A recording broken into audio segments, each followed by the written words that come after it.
नमस्कार प्यारे विद्यार्थियों, मैं राकेश जांगिड़ आपका अपने YouTube चैनल पे स्वागत करता हूँ। इस वीडियो में हम the present perfect continuous tense पढ़ने जा रहे हैं। तो सबसे पहले हम देखेंगे कि इस टेंस की पहचान क्या होगी।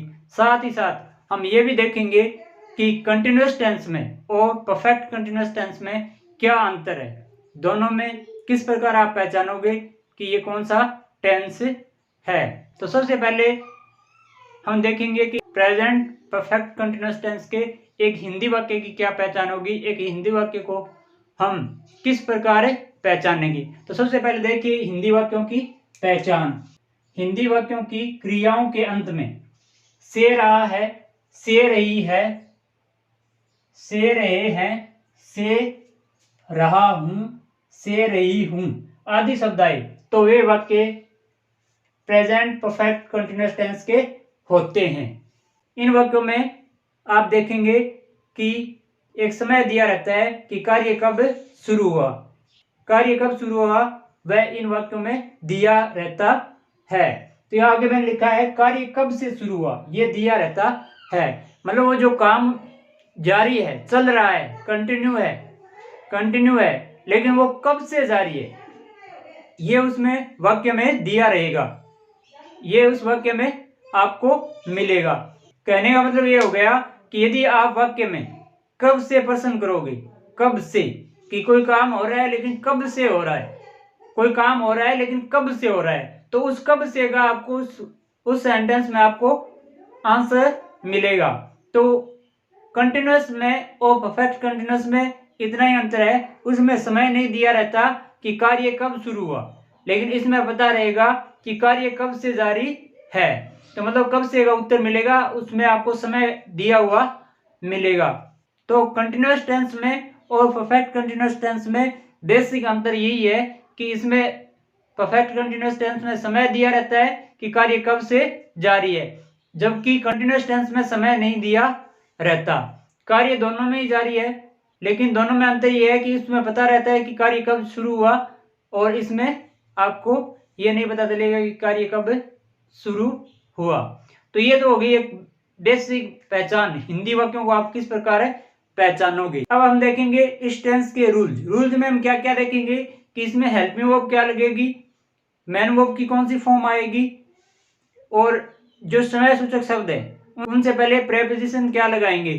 तो चलिए देखते हैं सबसे पहले rules. I we you they तथा प्लूरल सब्जेक्ट्स के साथ हेल्पिंग वर्ब हैव बीन लगेगी।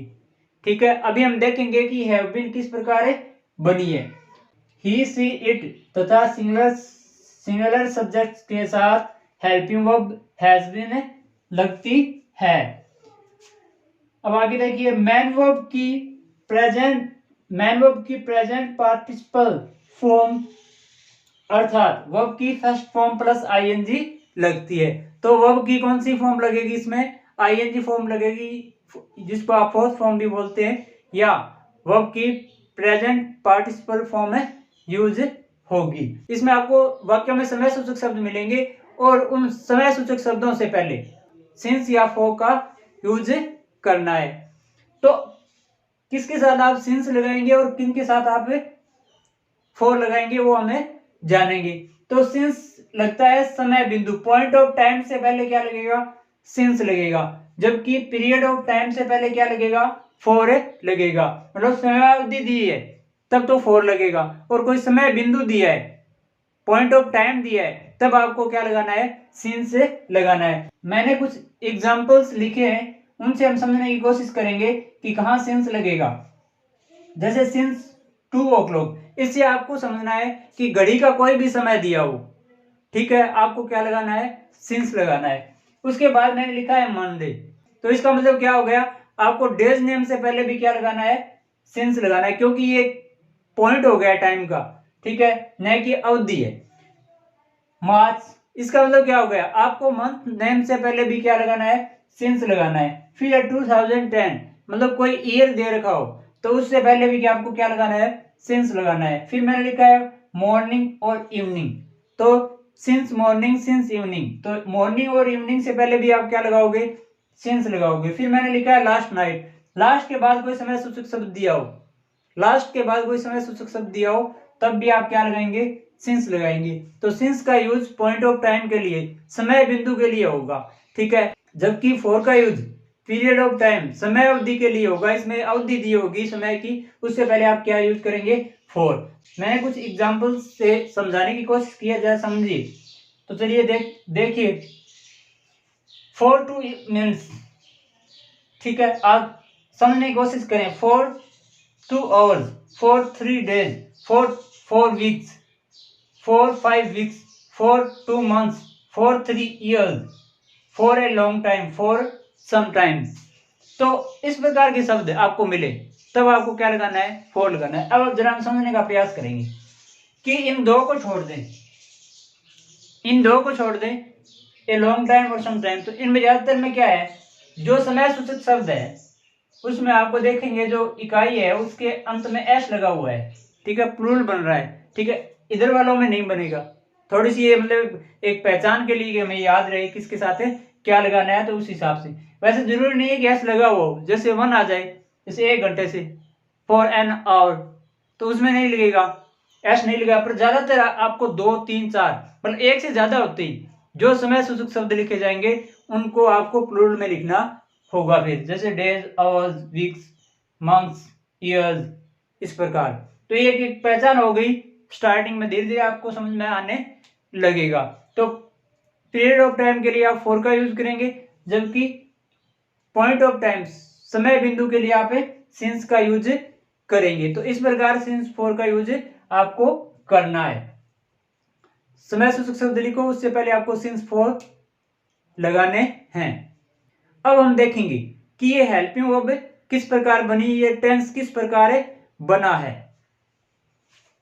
अब हम समझने का प्रयास करते हैं कि ये ऑक्सिलरी वर्ब किस प्रकार बनी है। इसमें हमने इस टेंस का नाम क्या दिया है, परफेक्ट कंटिन्यूअस, परफेक्ट कंटिन्यूअस। तो ये दो टेंस से मिलकर बना है, ये मानो। एक तो इसमें क्या है, परफेक्ट, एक इसमें क्या है, कंटिन्यूअस। कारण क्या है, क्योंकि कुछ काम कुछ समय से हो रहा है, काम है वो कुछ समय पहले से हो रहा है, इसका मतलब उसका कुछ भाग कंप्लीट हो गया, पूरा हो गया, और अब भी जारी है, ठीक है, तो कंटिन्यू है। जो पूरा हो गया और जारी भी है, दोनों कंडीशन इसमें आपको मिलेंगी। क्यों, अब हम इसको समझेंगे। मान लीजिए ये प्रेजेंट है, तो इससे पहले कुछ कार्य तो पूरा हो चुका है। मान लीजिए यहां से शुरू हुआ है तो यहां तक कुछ कार्य तो वर्तमान तक कुछ तो काम पूरा हो चुका है, और आगे अब वर्तमान में क्या है, जारी है, वर्तमान में क्या है, जारी है, और आगे भी इसके जारी रहने की संभावना है। तो कुछ काम पूरा हो चुका है और जारी भी है, तो दोनों का मिक्स करके टेंस बनाया गया है। तो हम समझने का प्रयास करेंगे कि इसकी अब दो टेंस मिलकर बने तो दोनों बराबर के भागीदार होंगे। मान लिया आप कोई व्यापार शुरू करते हैं तो उसमें अगर दो हिस्सेदार हैं, ठीक है, तो वो उसमें इन्वेस्टमेंट है वो भी बराबर का करेंगे। मतलब उनका कोई समझौता होगा कि भी इतना आप लगाओ, इतना प्रॉफिट आप लोगे, इतना आप लगाओ, इतना प्रॉफिट आप लोगे। उसी प्रकार ये टेंस बनाए, समझ लो। तो देखो, सबसे पहले हम देखेंगे, अब याद करो जो हमने पहले टेंस पढ़ लिए उनको। अब आप देखेंगे कंटिन्यूअस टेंस कैसे बनता है, बी की फॉर्म प्लस वर्ब की फोर्थ फॉर्म, मतलब आईएनजी फॉर्म, ठीक है।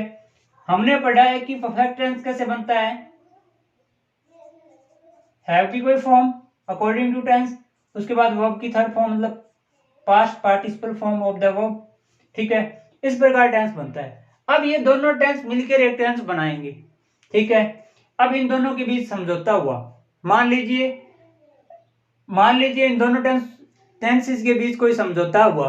समझौता ये हुआ कि इसने कहा कि हेल्पिंग वर्ब हैव आएगी, ठीक है। चलो, समझौते में क्या तय हुआ, इस टेंस ने कहा कि मेरी तो हेल्पिंग वर्ब लगेगी, चलो हैव ले ले, ठीक है।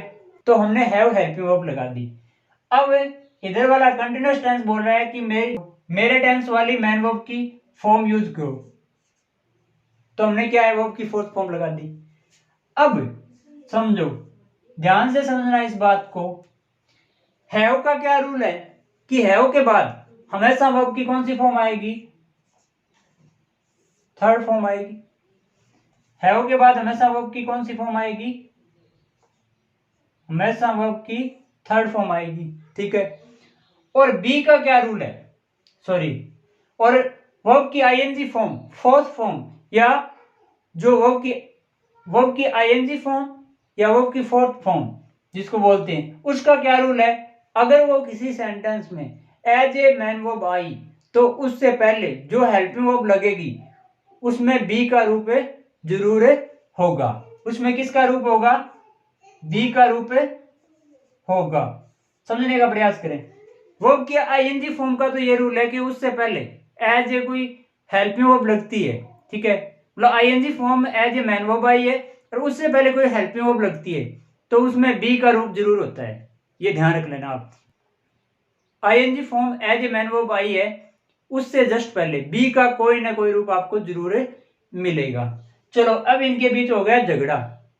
अब ये कह रहा है कि मेरे पास आनी चाहिए वर्ब की थर्ड फॉर्म, और ये कह रहा है मेरे से पहले क्या आना चाहिए, बी का कोई फॉर्म। इन दोनों का झगड़ा मिटाने के लिए हम क्या करेंगे, बी भी लिख देंगे और बी की फॉर्म क्या बना देंगे, थर्ड। तो क्या बन जाएगा, बीन। तो इस प्रकार हमारा परफेक्ट कंटीन्यूअस टेंस कैसे बना, जिस प्रकार हमने परफेक्ट टेंस बनाया था हैव प्लस वर्ब की थर्ड फॉर्म, कंटीन्यूअस टेंस बनाया था बी प्लस वर्ब की फोर्थ फॉर्म।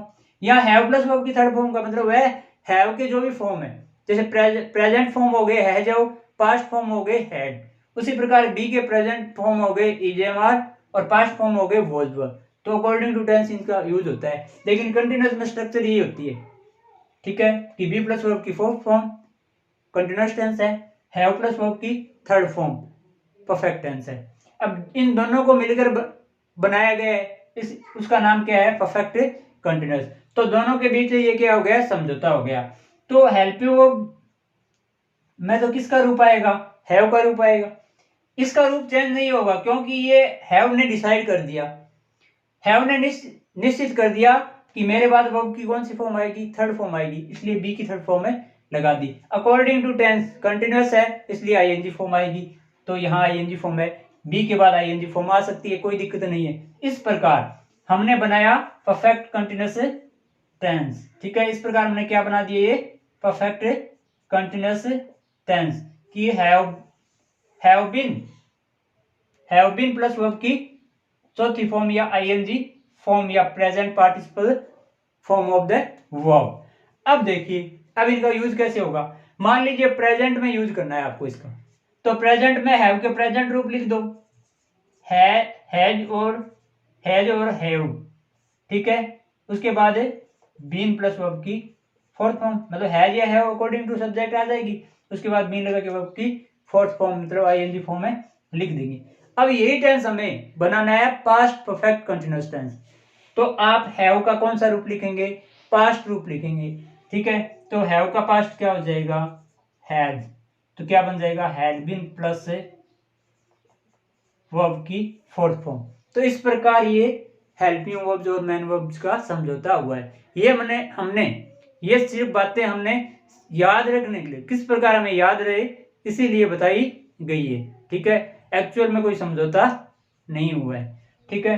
तो इस प्रकार हम इस टेंस की हेल्पिंग वर्ब क्या लगेगी और मेन वर्ब क्या लगेगी वो याद कर सकते हैं। तो चलिए, ये तो तय हो गए, इससे ये निश्चित हो गया कि हेल्पिंग वर्ब क्या लगानी है और मेन वर्ब क्या लगानी है और कैसे बनी है।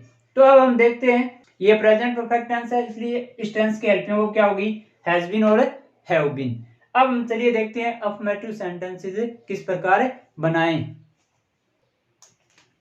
तो अफर्मेटिव सेंटेंसेस सकारात्मक वाक्य, तो किसी भी सकारात्मक वाक्य की दो टेंसेस को छोड़ के सिंपल प्रेजेंट और सिंपल पास्ट स्ट्रक्चर क्या होती है, सबसे पहले आप सब्जेक्ट लिखो, उसके बाद क्या लिखो, हेल्पिंग वर्ब, उसके बाद क्या लिखो, मैन वर्ब, उसके बाद क्या लिखो, ऑब्जेक्ट, उसके बाद कोई समय स्थान सूचक शब्द या एडवर्ब उनको लिखो, ठीक है। इस प्रकार की ये स्ट्रक्चर होती है, ठीक है। तो ये स्ट्रक्चर सिर्फ दो टेंसेस में लागू नहीं होगी, सिंपल प्रेजेंट और सिंपल पास्ट के अफर्मेटिव सेंटेंसेस में, क्योंकि वहां हेल्पिंग वर्ब नहीं लगती सकारात्मक वाक्यों में, वहां सकारात्मक वाक्यों में हेल्पिंग वर्ब नहीं लगती है। बाकी सभी टेंसेस है, मतलब हम 12 टेंसेस का अध्ययन करेंगे तो उसमें 2 को छोड़ दो, 10 में ये स्ट्रक्चर यूज होगी। इस टेंस की अगर बात करें तो मान लीजिए इसमें हेल्पिंग वर्ब क्या लगेगी, हैज हो, तो स्ट्रक्चर तो वही है, सबसे पहले सब्जेक्ट लिखेंगे, उसके बाद हेल्पिंग वर्ब हैज या हैव में से एक लिखेंगे। अगर सब्जेक्ट सिंगुलर है तो हैज आ जाएगा, प्लूरल है तो हैव आ जाएगा। उसके बाद बीन लगाना है, वर्ब की आईएनजी फॉर्म लिखनी है, ठीक है। उसके बाद आप ऑब्जेक्ट लगाओगे, फिर सिंस फॉर, सिंस आएगा या फॉर आएगा वो टाइम सूचक शब्द निर्धारित करेगा, उसके सिंस फॉर लगाएंगे, उसके बाद आप टाइम सूचक शब्द लिखेंगे। तो इसी आधार पर चलिए हम सेंटेंस को बनाते हैं। पहला सेंटेंस हमारा क्या है, हम 2 महीने से अंग्रेजी सीख रहे हैं। तो इस सेंटेंस में आप देखेंगे है इसका मतलब कौन सा टेंस हो गया, प्रेजेंट। रहे है इसका मतलब कौन सा टेंस हो गया, कंटिन्यूअस। इतनी पहचान तो प्रेजेंट कंटिन्यूअस टेंस की है। अब परफेक्ट कंटिन्यूअस टेंस को कैसे पहचाने, उसके लिए आपको ध्यान रखना है कि ये जो क्रिया है सीख रहे, इसके आगे आप कब से लगाकर प्रश्न करो। अगर उस सेंटेंस में उत्तर मिल रहा है इसका मतलब वो कौन सा टेंस है, परफेक्ट कंटिन्यूअस टेंस है। तो कब से सीख रहे हैं, उत्तर हमें क्या मिलेगा, 2 महीने से। इट मींस ये कौन सा टेंस हो गया, परफेक्ट कंटिन्यूअस टेंस हो गया। अब सीख रहे हैं ये होगी वर्ब, क्या सीख रहे हैं अंग्रेजी, ये क्या हो गया ऑब्जेक्ट, कौन सीख रहे हैं हम, ये क्या हो गया सब्जेक्ट। तो इस प्रकार ये पहचान करनी हमने स्टार्टिंग के वीडियो में देख ली है। तो इस प्रकार टेंसेस की पहचान करनी और ऑब्जेक्ट सब्जेक्ट वगैरह ढूंढना हमने शुरू के वीडियो में जान लिया है। अब हम सीधा इसका ट्रांसलेशन करते हैं। तो सबसे पहले लिखेंगे सब्जेक्ट, स्ट्रक्चर के अकॉर्डिंग चलेंगे। सब्जेक्ट हमारा क्या हो गया है सेंटेंस का, वी, ठीक है। अब वी के साथ हैज या हैव में से क्या लगेगा, वी प्लूरल है इसलिए क्या लगेगा हैव, वी हैव बीन। उसके बाद सीखना क्या होता है, लर्न, आईएनजी फॉर्म यूज करनी है, फर्स्ट फॉर्म के आगे आईएनजी लगा दो। We have been learning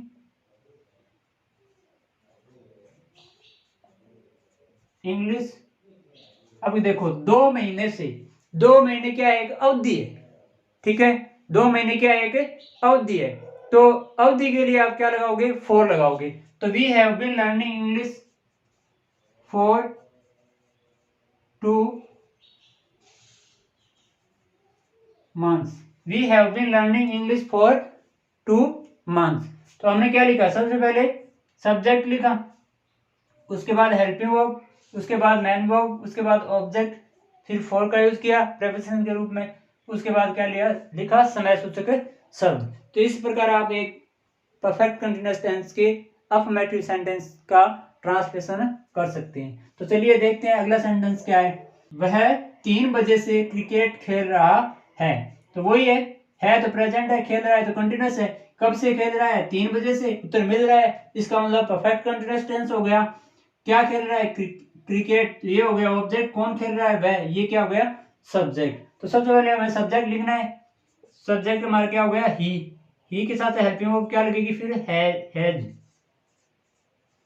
has been, he has been playing, he has been playing, object लिख देंगे क्रिकेट 3 बजे से। तो 3 बजे से क्या हो गया, एक पॉइंट हो गया, एक निश्चित पॉइंट हो गया समय का, इसलिए इससे पहले क्या लगेगा, सिंस लगेगा। तो he has been playing cricket since 3 o'clock। He has been playing cricket since 3 o'clock। इसमें आप देखेंगे सब्जेक्ट लिखा, उसके बाद हेल्पिंग वर्ब लगाई, उसके बाद मैन वर्ब, उसके बाद ऑब्जेक्ट, उसके बाद सिंस लगा के इसमें सूचक शब्द लिख दिया। अगला सेंटेंस क्या है, मैं सुबह से अपना गृह कार्य कर रहा हूं। इस वाक्य में आप देखेंगे कर रहा हूं वर्ब हो गई, अपना गृह कार्य ये क्या हो गया ऑब्जेक्ट, कौन कर रहा है मैं, ये क्या हो गया सब्जेक्ट। कब से कर रहा है, सुबह से, ये क्या हो गया समय सूचक शब्द हो गया। तो क्या करेंगे, सबसे पहले लिखेंगे सब्जेक्ट। सब्जेक्ट क्या हो गया, आई के साथ हेल्पिंग वर्ब ध्यान रखना क्या लगेगी, हैव। आई हैव बीन करना होता है डू, आईएनजी फॉर्म क्या हो जाएगी, doing. I have been doing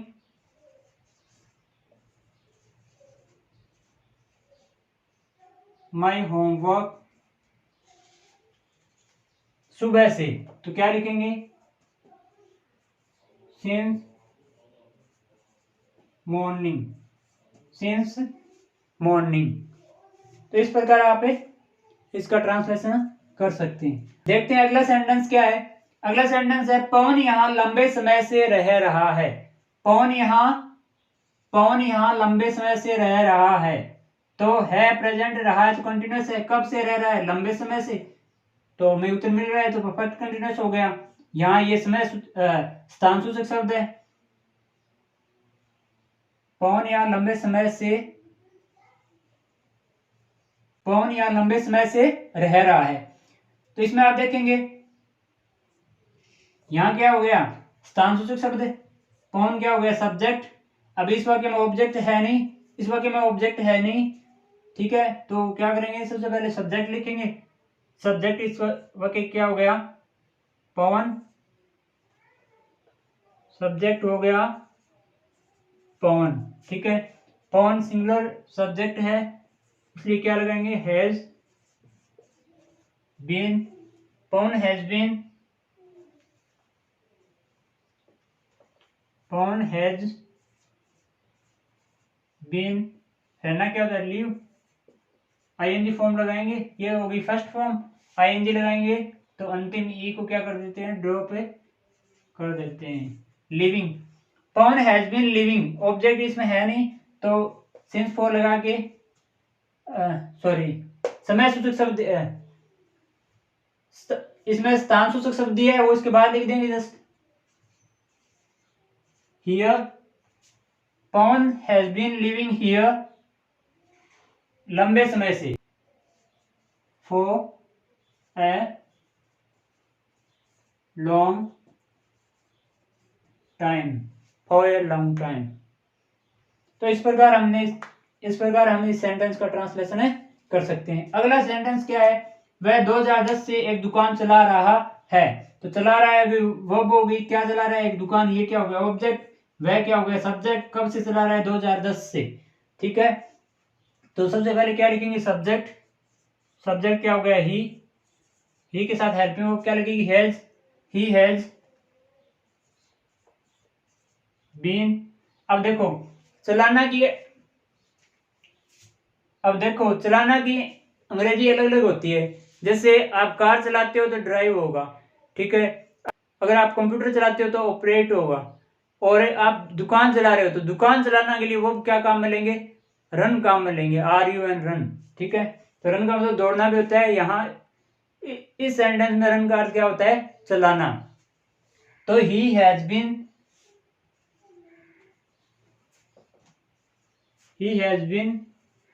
ठीक है। अब इसके आगे आईएनजी लगाएंगे तो इसको समझो, ये एक सिंबल वाली वर्ब है, ठीक है। सिंबल का मतलब हो गया मात्रा, ठीक है। इसमें एक मात्रा बनी है, मतलब कॉन्सोनेंट प्लस वोवल की कंडीशन एक बार ही बनी है, ठीक है। आर के बाद यू आया तो ये एक मात्रिक शब्द हो गया, ठीक है। तो ऐसी वर्ब्स, ठीक है, जिनमें लास्ट में कोई कॉन्सोनेंट मतलब व्यंजन हो और उससे जस्ट पहले कोई वाउल हो, ठीक है। तो अंतिम जो कॉन्सोनेंट है उसको क्या कर देते हैं, डबल कर देते हैं, रनिंग। तो he has been running a shop. अब 2010 से ये क्या है कि समय बिंदु है, ठीक है, पॉइंट ऑफ टाइम है, इसलिए क्या लगा देंगे, सिंस 2010, ठीक है। तो इस प्रकार आप इनका ट्रांसलेशन कर सकते हैं। तो आशा करता हूं परफेक्ट कंटिन्यूअस टेंस आपको अच्छी तरह से समझ आ गया होगा। Thank you for watching.